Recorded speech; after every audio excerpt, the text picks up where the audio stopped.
I'm really excited to be here as an artist in residence at the Denver Art Museum. I've known that the museum has a great collection of Crow material objects, and so I'm most excited to be studying those objects and kind of doing like a deep sort of research-based practice while I'm here, and just really kind of taking my time figuring out where I want to go with the research that I gather. Another aspect of my practice is working with my daughter Beatrice, and it's really wonderful that she can come here to the museum, and she's also a working artist doing her thing, and we're collaborating together. And we're really interested in the Crow women's objects, mainly because I, as a mother, want to pass things down to Beatrice, and I want to learn as much about how the women made a lot of the material objects. I discovered that the museum hired WPA workers to come in the 40s and all the way up into the 70s to come in and draw each of the objects on the catalog cards. And there are these exquisite drawings, watercolor drawings, that depict each of the objects. And so that's something that I was really drawn to, because it's another artist who's had intimate time with each of those objects. So I'm really interested in maybe trying to find out who those artists were, more about that program, that important part of our history, and just kind of drawing a connection between them and my culture as well. I'm going to tour children as a child through the Western and Native galleries. So they were able to experience a child teaching them, and also to be able to learn about Native culture, Western history, then maybe do some activities that may inspire them. Well, I think that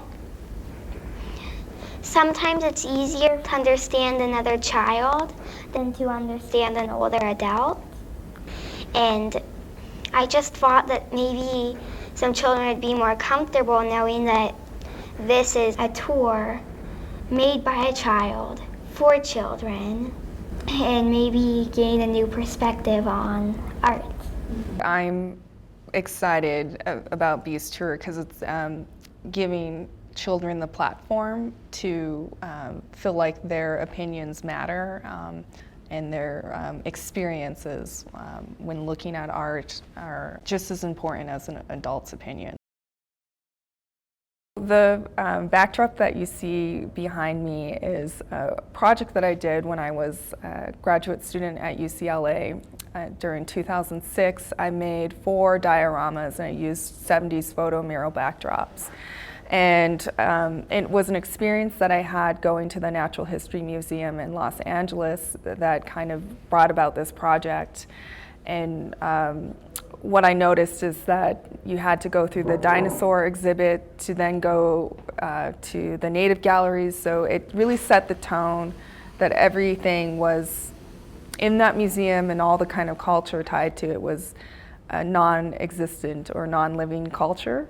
And I saw Crow material and objects and moccasins, but they also had dioramas that were really interesting. And just the vibe that I got from the people walking through and seeing those exhibits, and me being a living Crow woman, was really surreal. So I decided I wanted to make these dioramas and place myself in them in my traditional Crow outfit. And what I've done, now that Beatrice is around and in my life, we've sort of recreated the 4 seasons, one for her at the Seattle Art Museum, where she did a public project, and here at the Denver Art Museum. So we're inviting the public to come in to the diorama and put themselves on display and have their photo taken.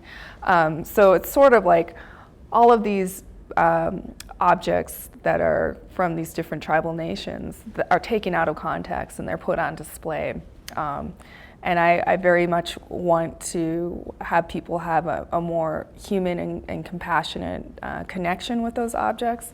And so by having them put themselves on display as well, kind of objectifying themselves, is a way for me to kind of like bridge that gap a little bit. Every time we work together, it's a new learning experience, like Beatrice said. So, I never imagined doing this with her. So I think it's pretty organic, and every time it's a different stepping stone leading to something new, and it's tailored to each specific institution and space. But it's a lot of fun. Well, my favorite part is that I feel like I'm an artist, a real artist, which I know I am now, because I'm able to work with my mom and get my ideas out there and have museum shows and exhibitions. But I couldn't be able to do that without my mom and her amazing art abilities. Aw, thank you.